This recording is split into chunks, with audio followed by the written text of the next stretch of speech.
ভাগীরথী নদীতে ডিঙি নৌকো উল্টে নিখোঁজ হয়ে গেল এক যুবক। সন্ধান পেতে নামানো হলো বিপর্যয় মোকাবিলা দপ্তরের ডুবুরি। শনিবার সকাল 8:30 নাগাদ বাহিরচড়া এলাকায় ঘটনাটি ঘটে। নিখোঁজ মহাব্বত মণ্ডল নবদ্বীপ ব্লকের বাহিরচড়া গঙ্গাধর পাড়ার বাসিন্দা।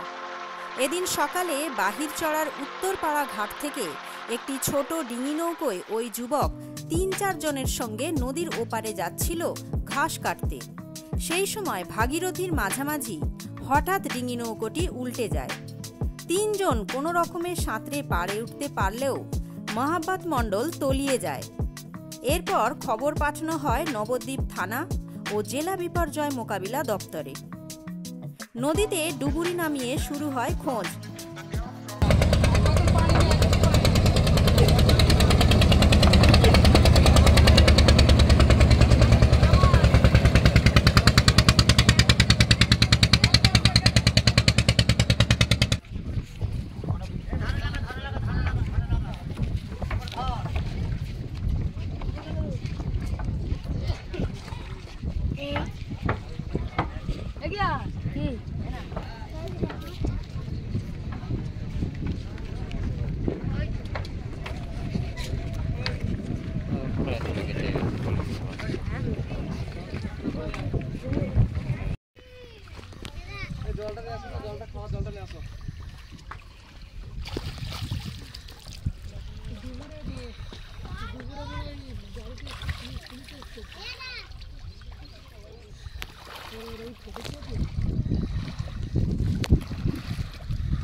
গরিব মানুষ গরুর ঘাস কাটতে যাচ্ছিল গঙ্গার এপার থেকে ওপারে।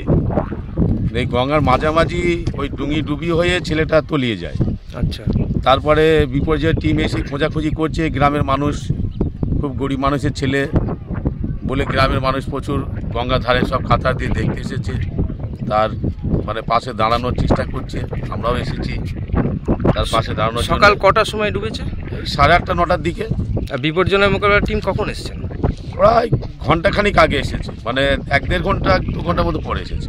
হঠাৎ ছেলেটা ডুবে গেল নাকি? না, হঠাৎ ডুবে যাওয়া অনেক 3-4 জন ছিল। ওই নৌকার ডুঙিটা তো টিনের ডুঙি নিয়ে পার হওয়ার চেষ্টা করেছিল, কিন্তু বিপর্যয় যেভাবে হোক বিপদ হয়ে গিয়ে ওইখানে ডুবে যায়।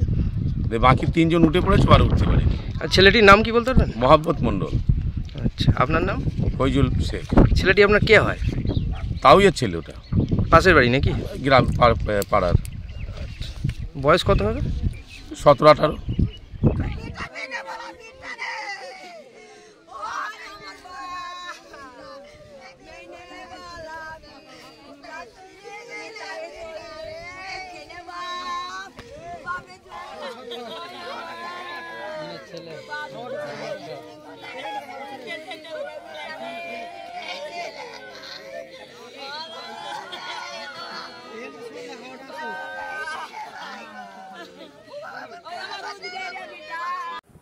কৃষি কাজ, নবদ্বীপ।